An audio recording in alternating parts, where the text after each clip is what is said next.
Professor, muito bom dia, bem-vindo aqui mais uma vez. Eu gostaria que o senhor, com a sua didática e capacidade de falar de forma tão objetiva sobre esse assunto, eu gostaria que o senhor explicasse essa questão da dívida pública brasileira. Porque, afinal de contas, a taxa Selic acaba constituindo um dos investimentos mais procurados, né, em quem vive de renda, que é exatamente o tesouro, são um produto chamado Tesouro Selic, ou Tesouro IPCA+, e tal, que são vendidos pelo Tesouro Nacional, as pessoas investem em troca de promessa de rendimento bastante atraente, né? Rivalizando, inclusive, com títulos, as pessoas saem das ações, né, da chamada renda variável, para investir em renda fixa, que é exatamente esses títulos do Tesouro. O senhor poderia explicar, por favor, de que maneira a taxa Selic faz acaba retroalimentando essa indústria, a indústria do próprio governo, né, de se endividar mais, enfim, e com isso vai financiando o presente e comprometendo completamente o futuro do país. O senhor poderia explicar isso, por favor? Claro. Cláudio, bom dia mais uma vez. Muita gente se enrola um pouco com essas questões de dívida, finanças públicas, mas vamos tentar esclarecer com palavras bem simples. Para começar, que é preciso fazer uma distinção entre déficit, que é o buraco financeiro que a gente deixa ou nas contas da família, ou nas contas da empresa, ou nas contas do país, entre o total que se arrecada e o total que se gasta. Quando a gente gasta mais do que arrecada, a gente tem um déficit. O governo também tem um déficit. Quando a gente fala em déficit primário, é o déficit sem computar os juros que são pagos anualmente sobre as dívidas anteriores. O déficit total, que é aquilo que deveria ser realmente matéria de observação por parte do governo, é o déficit que inclui a parte primária e a parte secundária. A parte secundária sendo muito mais deficitária do que a primária. E é por isso que é escondida na contabilidade do governo. E é esse 1 trilhão de custo anual de rolar a dívida. É apenas os juros cobrados para a rolagem da dívida, para a dívida continuar lá. Cada vez que a gente termina o ano com um déficit, é preciso o quê? Financiar esse déficit. E a maneira de financiar esse déficit, ressalvando que o governo também pode emitir moeda, mas evitando um excesso de emissão de moeda, ele é obrigado a emitir mais dívida. Ir ao banco, só que esse grande banco é o Brasil. Ele emite dívidas que são compradas por investidores aqui dentro, intermediada por bancos. Os bancos normalmente são intermediadores e fazem também algumas compras para suas próprias carteiras, e inclusive investidores externos, tendo em vista que a dívida, a taxa de juros do Brasil é a mais apetitosa do mundo. Então, tem muita gente que traz recursos do exterior para vir comprar a dívida interna.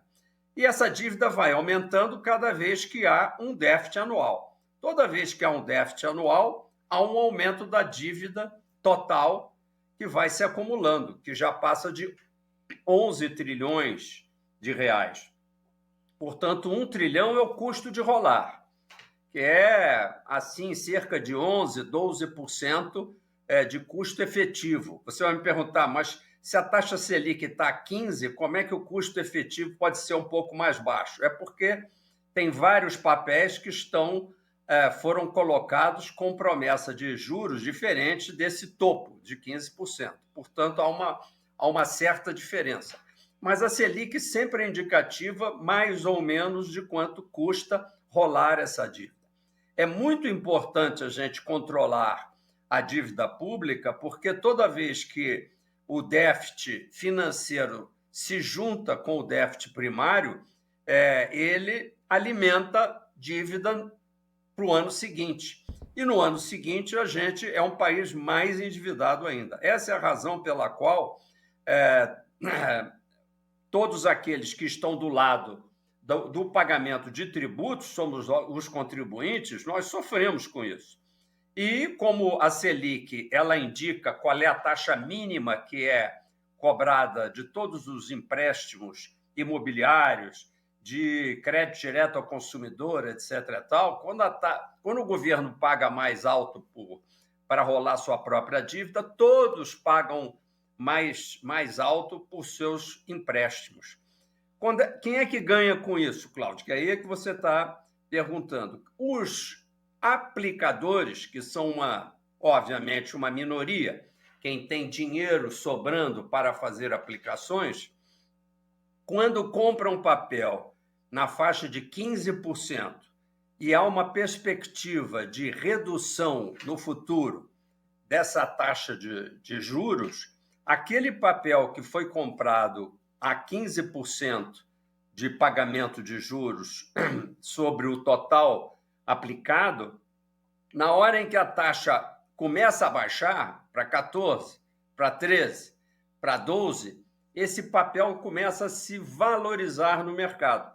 Então, fora os 15%, ele ganha uma vantagem. O preço desse papel, na hora em que o aplicador quer vender antes de chegar o final dessa aplicação, se ele quiser sair dessa aplicação, ele já tem um ganho que é adicional aos 15%. Por quê? Porque a taxa baixou. Se a taxa tivesse elevado, no entanto, ele teria tido um prejuízo, ele teria tido uma redução do seu ganho. Portanto, é um jogo especulativo e que depende de que você compre uma taxa que está num momento extremamente alta e que ela efetivamente baixe. E a expectativa do mercado é que ela baixe. Quanto mais o governo demora a fazer isso, mais especulações existem no sentido de quando ela começar a baixar, ela vai dar um grande ganho. E o mercado busca se antecipar a isso. É por isso que, apesar da taxa de juros estar ainda bem elevada, a Bolsa de Valores já começa a dar ganhos também, porque é um outro tipo de ganho, o da renda variável, que anda como uma gangorra. Quando o juro sobe, a Bolsa baixa, e quando o juro está para baixar, a Bolsa sobe. Se você lembrar dessa gangorra e não errar na entrada e na saída desse brinquedo, você vai ficar muito rico, Cláudio Humberto.